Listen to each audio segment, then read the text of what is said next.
All right, good evening, everyone. Welcome again to our third session of Critical Christian Thinking on Homosexuality and Gay Rights. Let me again emphasize, we're talking about an important issue. It's a critical issue. And we are endeavoring to engage this issue with critical thinking, which means we want to understand things in context, both questions and answers. We want to engage in evidence-based thinking, draw our conclusions based upon the best data, the best evidence that are available to us, and we want to engage in logically and practically consistent thinking. Again, we don't want our beliefs to contradict each other, and we shouldn't want our practices to contradict each other. We should strive for consistency. And again, this is critical Christian thinking. And we can fill that out just a little bit more this evening after last week. Because critical Christian thinking is a matter of four sources that we would look to. We would look to the Scriptures, and tonight we are going to be engaging the Scriptures, the Hebrew Bible, the Tanakh, or what we know as the Christian Old Testament. We will also look to tradition, Christian theological and ethical tradition. We also look to reason, to critical reason. This too is a gift from God, and I believe God intends for us to love Him with all of our mind, and to use our minds as best we can. And then to experience. Not simply to personal experience, but to ongoing spiritual experience, scientific experience, and moral experience. So looking in these four directions, listening to these four voices, I believe it's out of that interaction that we move further into the truth as we may need to understand it. And this is critical Christian thinking about homosexuality and gay rights. And it occurs to me that I've not said something that I really needed to say from day one.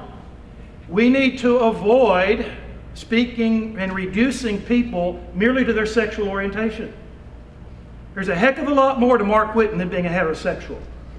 A whole lot more. You don't know much about me if all you know is my sexual orientation. And I don't know much about a gay person if all I know is about his or her sexual orientation. So we want to be aware of that problem. We want to try to avoid it if at all possible. I think because of time constraints that I may go ahead and just skip that number one that is on your outline. If we have time, I'll come back to it. That was really kind of a follow-up on our discussion of natural law and Sola Scriptura last week. And I think it's not quite as necessary as some of the other things we want to get to this evening. I'm appreciating the questions that I'm getting on cards. I hope again this evening you find cards on the tables. If there's a question you've asked before that so far has not been addressed and it's not addressed in my presentation this evening, write it down, ask it again. If there's a new question that comes to mind that you would like for me to address in sessions 4 or sessions 5, again, if you'll write it down, give it to Paula at the back at the end of the presentation, and I'll try to incorporate that into my presentation or address it directly. But I had a couple of cards last week asking about the issue of pedophilia. I did describe homosexuality last week from a kind of scientific, objective perspective as a naturally occurring statistical abnormality. It simply happens in nature that there are individuals, members of the human species, that have a primarily or exclusively same-sex orientation. Now, most people don't have a primarily or exclusively same-sex orientation, but a minority, as far as we know, does and always has. So I think that's a pretty apt description simply from a scientific point of view. But someone might ask, isn't pedophilia a naturally occurring statistical abnormality? And again, the question, well, it would be yes. Apparently, there are a percentage of people who have a sexual attraction for underage children. And of course, the question lurking in the back of some people's minds is there a connection here? And oftentimes in popular discussions and popular thinking, there is asserted to be a connection here. Well, I want to disconnect any psychological connection that one might make between pedophilia and homosexuality. There are significant, major, and decisive differences. First of all, pedophilia is really not classed as an orientation. It is a mental disorder. Secondly, pedophilia constitutes legal rape. homosexual same-sex behaviors is not legal rape. Pedophilia does not involve responsible, competent consent on the part of the younger person. Homosexual relationships involve responsible, competent consent between two adults. Pedophilia is not a deep relation of affection. It's not a deep relation of long-term commitment. It's not a deep relationship of mutual giving and sacrificial love, as a relationship between two gay persons can be. Again, a big difference. In a relationship of an older person with an underage child, there is the power differential, there is exploitation. In the homosexual gay relationship, there is not a power differential or exploitation any more endemic to that relationship than to a heterosexual relationship. Can heterosexual relationships be exploited? Sure they can. Can homosexual relationships be exploited? Sure they can. But there's nothing about the relationship itself, either way, that involves exploitation, as is the case with pedophilia.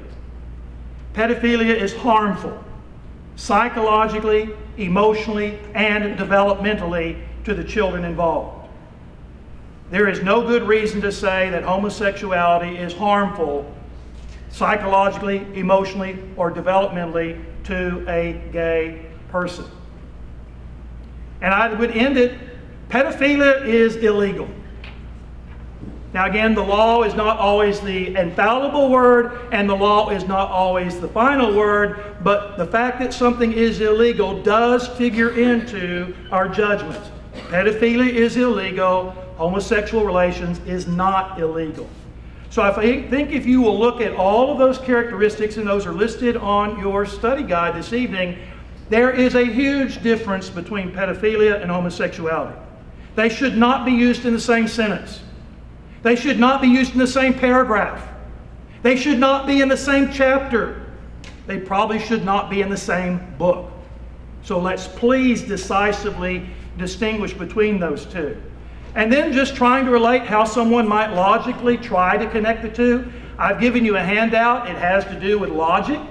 And I'm not going to go through that, but I have listed every way in which you could try to connect pedophilia and homosexuality and make some inference connecting pedophilia and homosexuality.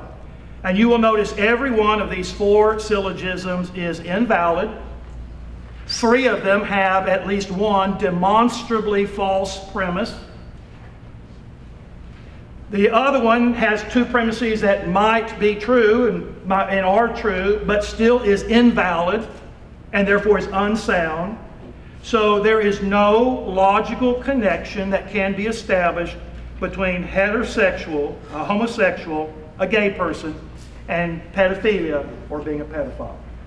I hope between what I've presented so far and the logic, I hope that I can move on and put that to rest. Someone else asked, well, okay, if we now have legalized gay marriage, what about legalized polygamy? Well, okay, let me point out one thing immediately. Polygamy is assumed in a great part of the Bible, in the Old Testament.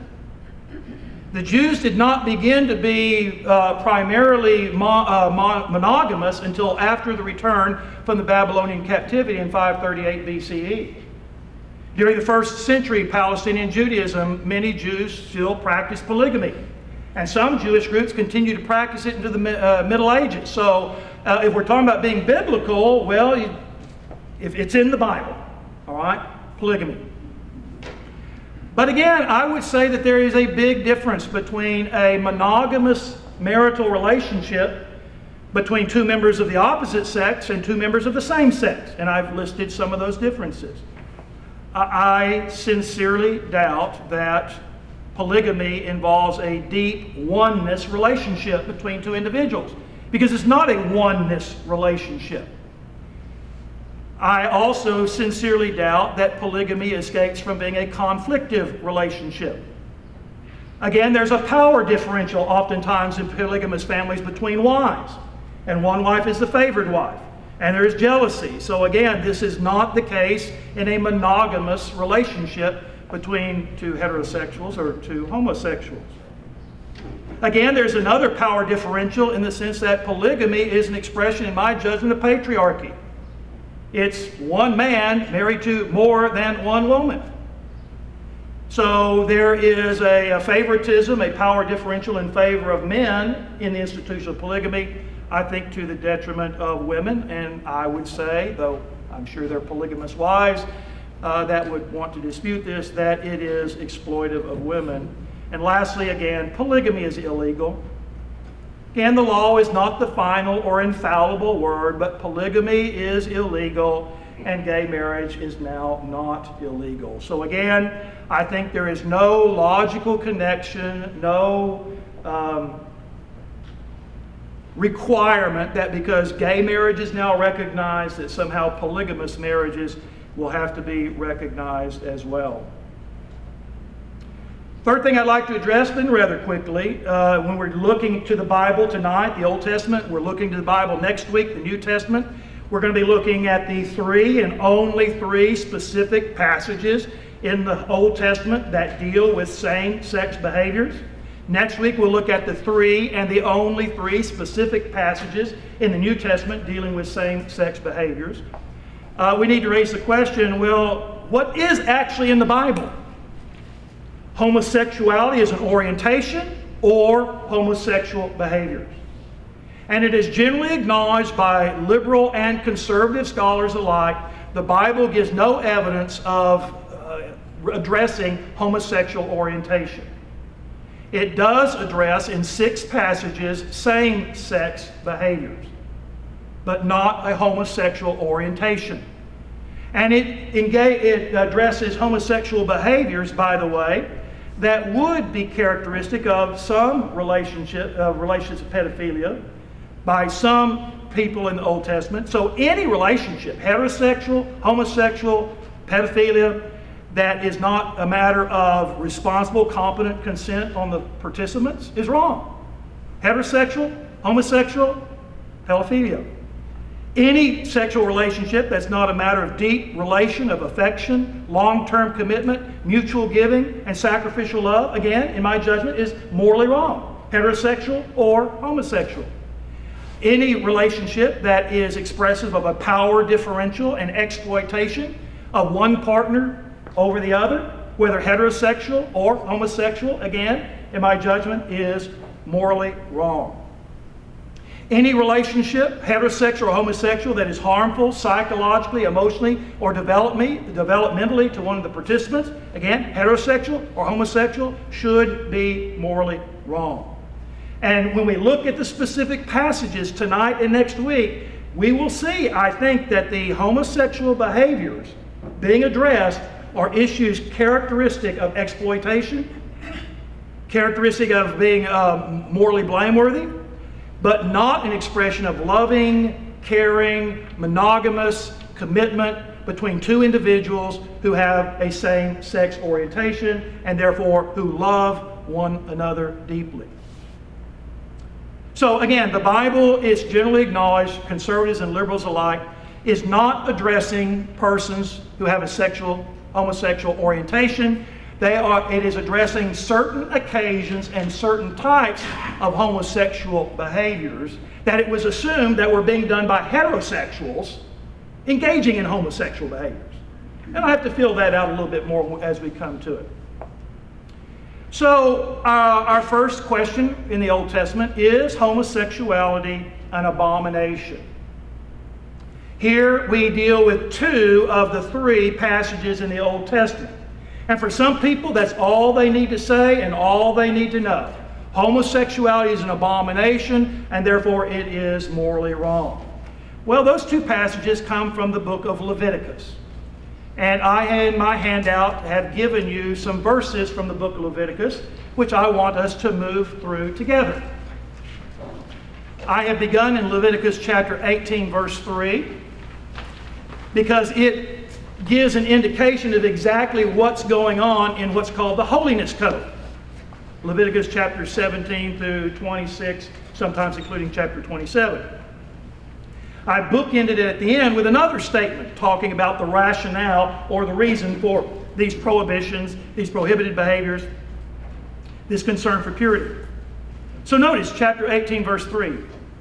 According to the doings of the land of Egypt, where you dwelt, you shall not do. And according to the doings of the land of Canaan, where I am bringing you, you shall not do, nor shall you walk in their ordinances. What is Leviticus saying? You Israelites, you people of God, are going to behave differently than people behaved in Egypt. And you Israelites are going to behave differently than people are behaving in the land of Canaan. It is about purity. It is about group identity. There are a lot of factors going in here. It is not really an issue of morality at all. It's a matter of purity and identity. Now, the first of these passages, chapter 18, verse 22. You shall not lie with a male as with a woman. It is an abomination. First of all, you will take note, it says nothing about lesbians. It says nothing about two women. It prohibits two men lying with one another, having sex with one another. Someone says, well, it includes women also. Well, that's interpretation. That's application. Might be right, might be wrong, but only men are addressed in this passage. I think there's some cultural issues that are involved there. Again, some issues of patriarchy. I think in the background there's some misogyny at work there. But nevertheless, that's what the text says. You shall not lie with a male as with a woman. In other words, men shall not have sex with one another. It's an abomination. Well, there are other things that are prohibited in the book of Leviticus. Other things that are called abominations. Other things that are called unclean. Other things, other behaviors that are called detestable. They are all prohibited. Abominable, unclean, detestable seem to be basically synonyms. I don't think there's any significant difference between an act that's an abomination and an act that's unclean and an act that's detestable. So they're all prohibited. And it may well be that many persons here this evening have never engaged in any type of homosexual behavior that's prohibited by the book of Leviticus. I can promise you this evening, everyone in this room has engaged in behaviors prohibited by the book of Leviticus. Declared to be abominable. Yes, you have committed abominations according to the book of Leviticus. Yes, you and I have engaged in detestable acts according to the book of Leviticus. Yes, you and I and all of us have engaged in unclean practices according to the book of Leviticus. So 1824 again emphasizes that these rules, these purity laws, are to distinguish, to separate the Israelites from Egyptians and Canaanites. Do not defile yourself with any of these things, for by all these the nations are defiled, which I'm casting out before you. Whoever commits any of these abominations, the persons who commit them shall be cut off from among their people.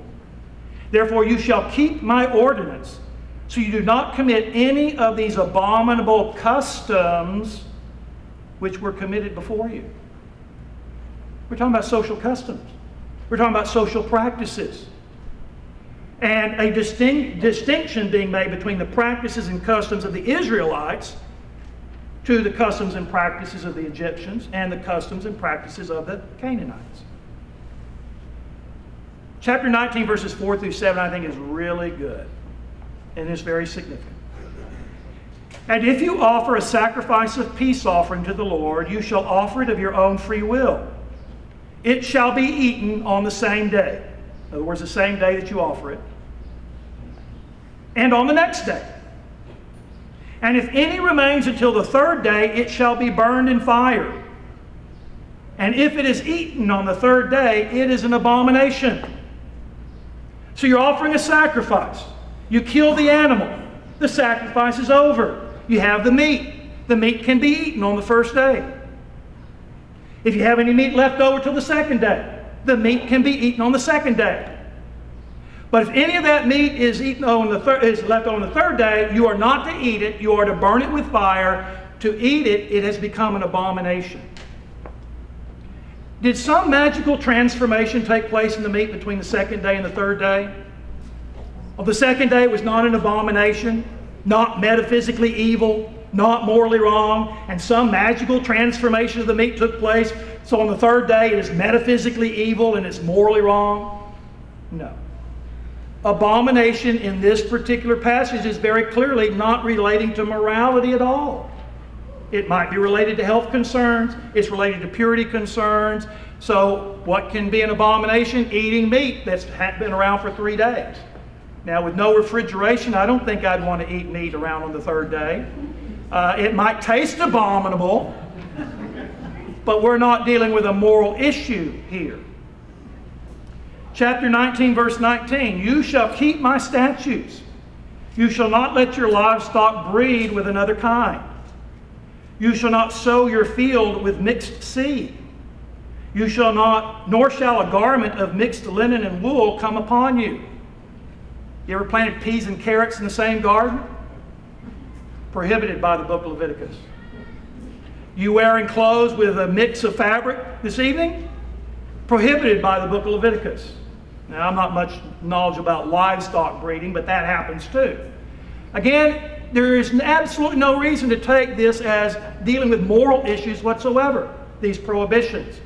Again, they may deal with health, some of them, safety, some of them, purity issues, some of them, but hardly addressing issues of morality, of moral right and wrong. Oh, here's a good one. Chapter 19, verse 26. You shall not eat anything with the blood. Folks, do you like your steak rare? Medium rare? Or like I usually order, medium with just a bit of pink in it? You know what that pink stuff is, right? It's the blood. Prohibited by the book of Leviticus. And the children of Israel were not to do any of these things. And you and I am quite sure have done them many times. 19 verse 27. You shall not shave around the side of your beard, nor shall you disfigure the edges of your beard. I don't see too many beards out there. And the ones I do seem pretty well trimmed. Prohibited by the book of Leviticus. Chapter 19 verse 28. You shall not make any cuttings in your flesh for the dead, nor tattoo any marks upon you. I won't ask, and I certainly won't ask you to show any tattoos that you might be sporting this evening. But again, pierced ears, tattoos, prohibited by the book of Leviticus. I actually have a picture in my office somewhere, a guy that tattooed on his arm one of these verses from Leviticus about a man not lying with a man as with a woman. He violated one prohibition of Leviticus to tattoo another prohibition of Leviticus on his arm. Here's what I'm talking about: consistency, both logical and practical. Again, chapter 20, verse 13. This is verse number 2 out of 3 in the entire Hebrew Bible, the entire Old Testament. If a man lies with a man as he lies with a woman, both of them have committed an abomination. They shall surely be put to death. Their blood shall be upon them. Okay. However, the Hebrew word here for abomination is toba. It occurs in books other than the book of Leviticus. For instance, it occurs in the book of Proverbs, which is concerned with how to live, is concerned with moral wisdom. So as you see, Proverbs 12:1, dishonest scales are an abomination to the Lord, but a just weight is his delight. Same word. So if you have dishonest business practices, that's an abomination. Proverbs 22, verse 22. Lying lips are an abomination to the Lord, but those who deal truthfully are his delight. Same Hebrew word, abomination. So if you've ever told a lie, you committed an abomination. Guilty. Proverbs chapter 16, verse 5. Everyone proud in heart is an abomination to the Lord. Well, if we didn't get you yet, we just got you then. Certainly got myself then. Being prideful is an abomination. Same word. How many of you have ever heard those verses mentioned in terms of being abominations? Not too many. 2 or 3. How many people have gotten as upset about the abomination of dishonest scales, the abomination of lying lips, and the abomination of being proud in heart as some people get upset about the abomination of 2 gay persons having sex? They don't. That's being selective, and it's being inconsistent, both theologically, biblically, and practically. Chapter 20, verse 18, back to Leviticus. If a man lies with a woman during her sickness, in other words, during her period, uncovers her nakedness, he has discovered her flow, and she has uncovered the flow of her blood, both of them shall be cut off from their people. Boy, that's pretty severe. Having sexual relations during a woman's menstrual period. Again, a moral issue? Not hardly. Turning the page, chapter 20, verse 23 in the book of Leviticus. Again, you shall not walk in the statutes of the nations, which I am casting out before you. They commit all these things, therefore I abhor them. So you're going to be different. It seems you and me may be different in some very arbitrary ways here, but nevertheless, the point is being different, being pure, being set apart. Chapter 20, verse 25, you shall therefore distinguish between clean beasts and unclean, between unclean birds and clean. You shall not make yourself abominable by beast or bird, or by any kind of thing that creeps upon the ground, which I've separated from you as unclean. Well, we didn't look at some other passages of things that are prohibited. I'd catch you on these too.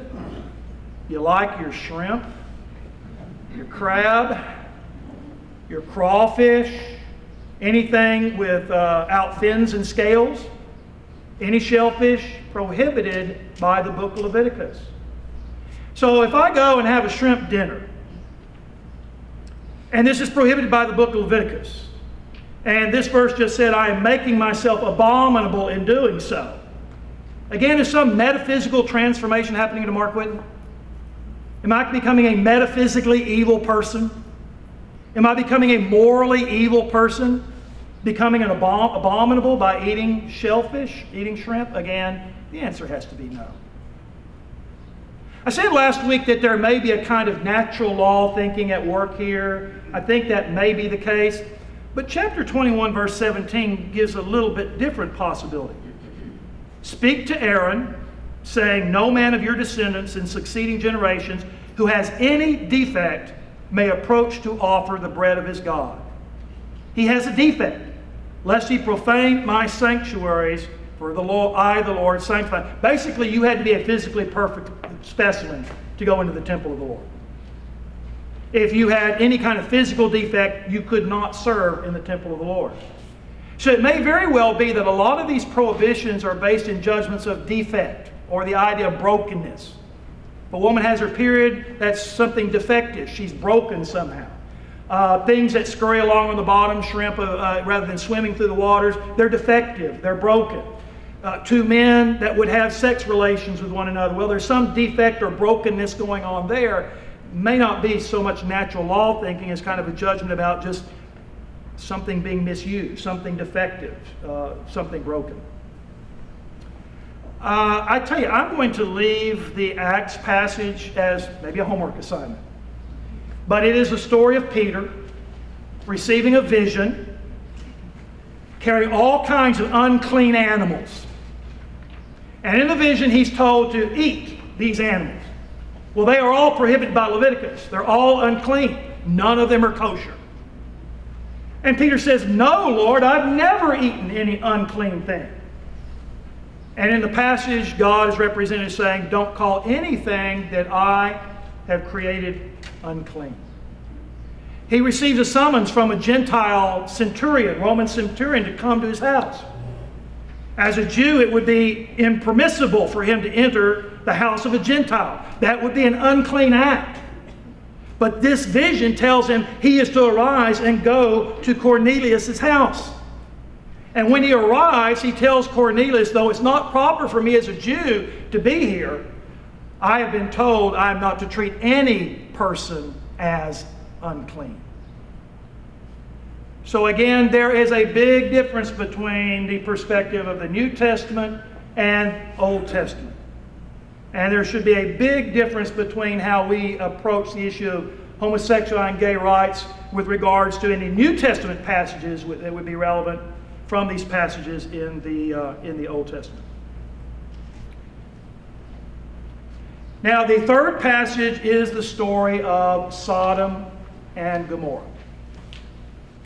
And the word sodomy originated really in the 11th century. It came to be applied to same-sex acts between two individuals, or certain types of sex acts participated in by any person, heterosexual or homosexual. And the so-called sin of Sodom in Christian tradition has been homosexual desire, homosexual acts. The story is that two angels are coming to Sodom. Sodom is under God's judgment. God is going to judge Sodom. They arrive, and of course there are no hotels, motels. They're simply standing in the village square. Lot sees them, invites them into his home. They say, well, no, we'll just stay here. No, you need to come into my house. Again, hospitality was a requirement in the ancient Near East. So they consent. They go to Lot's house. A crowd, in fact, the scripture says the entire city gathers outside the door of Lot's house. They know that these strangers, they don't know they're angels, have arrived. And they call out to Lot and the two men inside, bring those two foreigners out so that we can have sex with them. And again, the idea is that, well, here what you have is homosexuals, and they wanted to have sex with these two angels, and God judged the city of Sodom because there were a bunch of homosexuals in the city of Sodom. Again, this passage, the Bible doesn't know anything about anything with homosexual orientation. But friends, what we are talking about here is not come out so we can have consensual, loving, committed, self-sacrificing sexual relations with these two men. The people of Sodom want to gang rape these two angels. This is a passage about gang rape. It's not a passage about consensual, loving, committed, monogamous sexual relationships.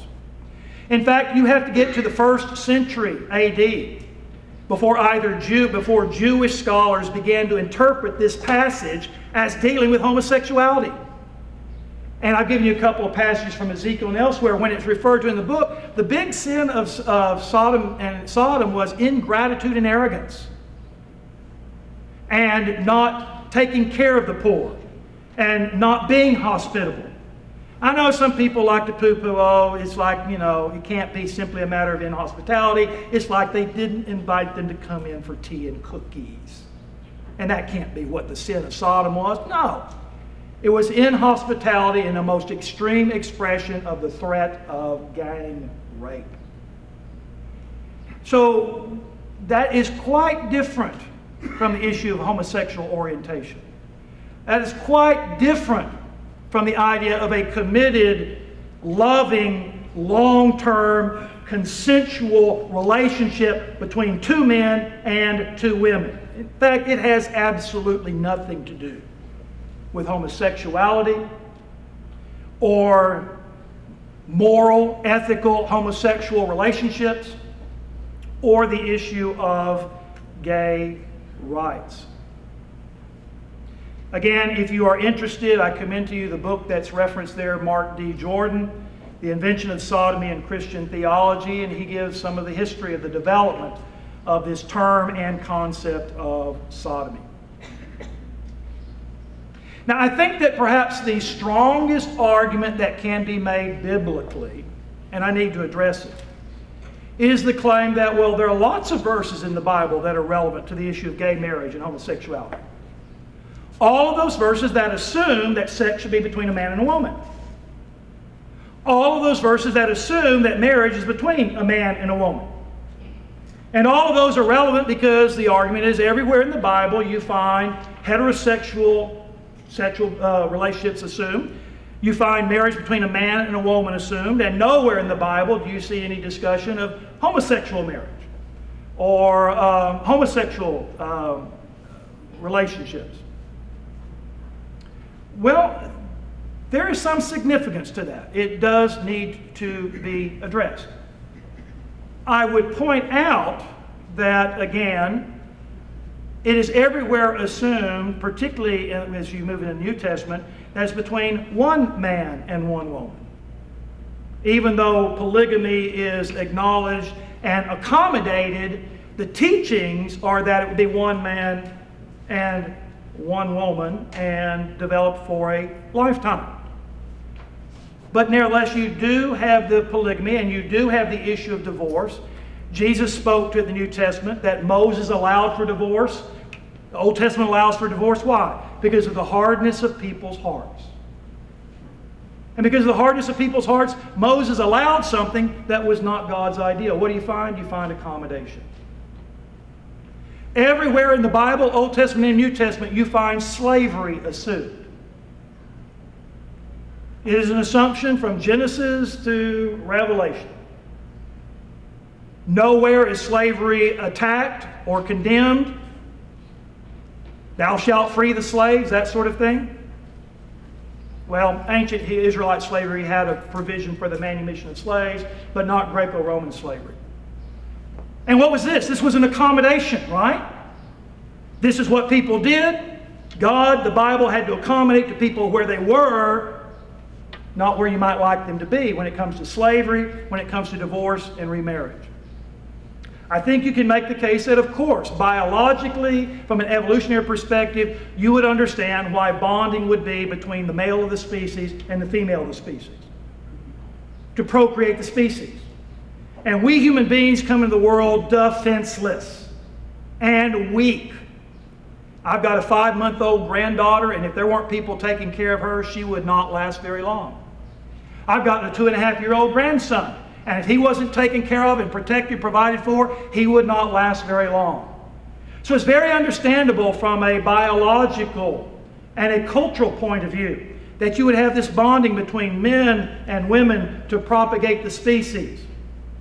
And that therefore, that would be what you find in societies, and that would be the assumed perspective. But I don't see that that rules out the possibility of gay marriages, homosexual relationships, if that is seen as an accommodation, and what you find to be the general rule is not necessarily the requirement. You can't necessarily move from what is to what ought to be. In ethics, philosophy, that's called the naturalistic fallacy. So it is the case that everywhere in the Bible, it is assumed that marriage is between men and women, whether one man and one woman or one man and many women. That is what is. It is a different question from the standpoint of ethics is if that is what ought to be or what has to be from a moral point of view. In the real world, the church has to deal with, accommodate to real people as they really are. So what has the church done? When it comes to divorce, the churches practice more liberal and I would say enlightened attitudes towards diverse persons. We know that life is hard. And we know that relationships are hard.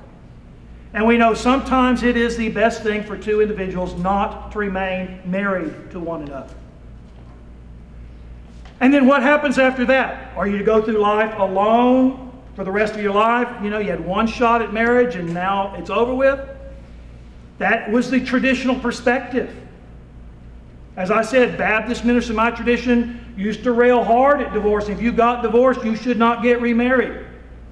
And if you got remarried, you certainly could not be a leader in the church. You would still be allowed to be a member. And that was real strong until, again, Baptist ministers had daughters who got divorced.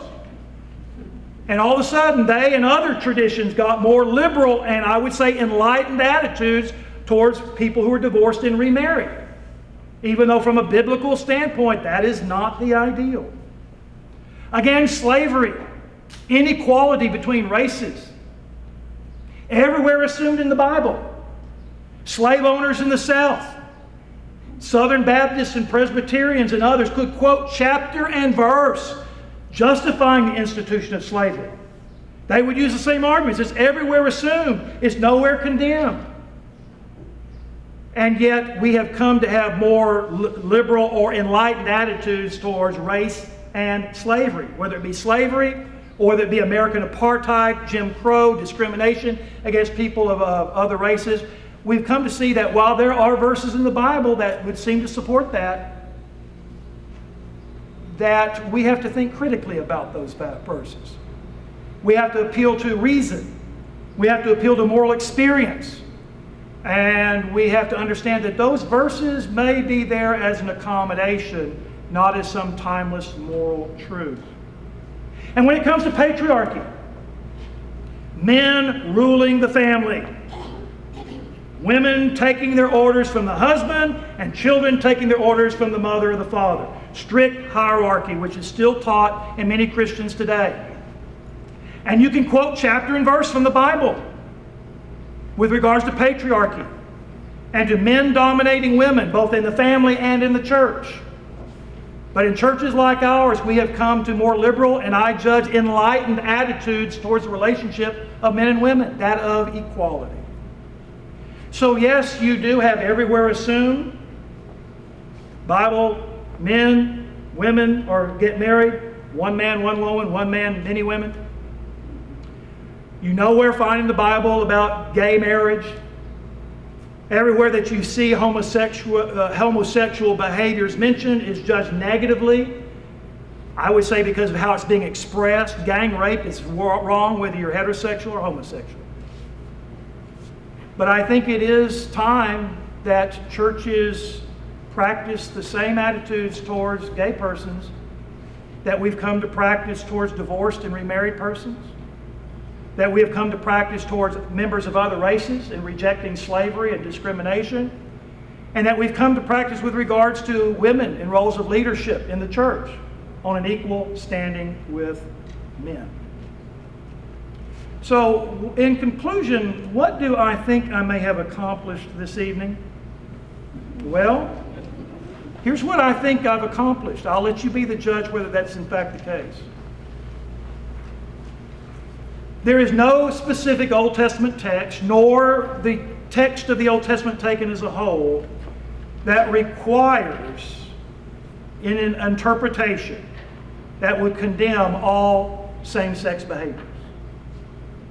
And there certainly is no specific text in the Old Testament, nor the entire narrative of the Old Testament, that I think requires an interpretation condemning loving, committed relationships between two members of the same sex. In fact, I'll go even a bit stronger than that, and I'll leave it to your judgment. I don't even think there's an Old Testament text, and we've dealt with them all, that in which a negative judgment is even justified. That the evidence even makes it preferable, much less required, in terms of condemning all homosexual behaviors or condemning people with a homosexual orientation of loving one another and committed to one another and becoming ultimately spouses with one another. Nevertheless, we need to look to the New Testament, which we will do next week, for the total biblical case that is made by some against equal acceptance of our homosexual gay brothers and sisters, but that is next week. We do have about 10 minutes remaining this evening. There are a couple of things and ways in which we can ask questions. First of all, in just a moment, if you raise your hand, if it's a question for clarification of something I've said, I'd be glad to try to address that. If it's a question, just a new question, I will try to answer that. I might have to say, let me think about that, or do it next week. Again, if you don't want to ask a question for any reason out loud in public, write them on the cards, and I will be glad either to incorporate that into my presentation next week or to try to address it specifically. If, again, there is a question you've put on a card and so far I haven't dealt with it, put it on the card again. And when we come to our fifth and last presentation, that's going to be a little more open, a little less presentation, a bit more interaction. And any of those questions that I've not dealt with in the first four presentations, we will be able to do then. So, do I have a question? And hopefully one I might be able to say something intelligent by way of response. Don't be bashful. Don't be shy. Covered it all. Clear as a bell. Yes, ma'am. I have a question, but it's not exactly related to what you spoke about. Okay, that's fine. More so from last week, and I did write it on a card. Okay. Are you going to answer cards tonight? I incorporated them, but I've done with the cards what I can do, but please ask again. One of the questions that I have is how will our congregation, Okay. a particular group of Catholic Christians, go about deciding whether we are,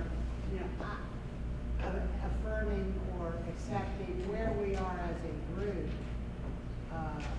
over the next few weeks or Okay. months or whatever? Have we started dialogue, and if so, will the congregation in general be a part of that dialogue, or will that be leadership only? How do we provide for that? That's mostly a question that I personally cannot answer, not because I'm unwilling, but because I'm not the leadership. Let me point out a couple of things. This is not the first time that this issue has been raised at Cypress Creek Christian Church. It was raised many years ago. I'm not absolutely clear about everything that went on at that time. My understanding, though, is that there was a fairly clear decision that this congregation was open, accepting, and affirming. Now, the issue is that since that time, many people have joined the church who were not a part of that process and may not know of that perspective or that stance. So, as I see it, it's not like this is all of a sudden on the table, some new issue. A lot of you are here, you're saying, well, really, what's the point of all this? I've always understood that we were open, accepting, and affirming. Well, we're addressing a new situation with the legalization of gay marriage. We're addressing persons in our congregation who were not a part of those discussions. So, those kind of issues that you raise will need to be addressed. I think the church leadership would be the ones to answer that question, not me. I don't know their minds and whatnot. And I am quite sure that our church leadership, because I have 100% confidence in all of our leaders, will lead this church in the appropriate ways to do what this church needs to do and ought to do. That's about the best I can do. Sarah? From a historical, not necessarily a leadership aspect, not necessarily a concrete decision aspect, in the early 90s, we formed an HIV/AIDS support group. And there was quite a lot of discussion. At that time, we were ignorant about all things. And did we really want people with AIDS coming to our buildings? And of course, it didn't only include gays, but it was majority of the people were gay. And we had some sermons on it. And I don't know that there was ever an official decision that the group was welcome and supported and encouraged to participate in activities in Cypress Creek Christian Church. And I'm very proud of the church for what they did. We had this group for about 7 years, and I was one of the facilitators, and when my husband got sick, I couldn't do it anymore. And by then, there were other organizations to help people. This was at a time where people who were diagnosed with HIV/AIDS had no real support. We also had one of our pastors who would take the church van, and the people in Montgomery County could not get medical help there, and they could not come to Harris County. They had to go to Galveston County to get treatment. And you'll kill me for saying his name, but our dear Pat Kelly took the church van up to Montgomery, picked up people, took them to Galveston, waited all day for their treatments, and took them back home. He did that on a weekly basis. So I think historically our church has made great strides. Some of that has fallen by the wayside as an active program. And so that's why I'm speaking of, I want you to know what we have done.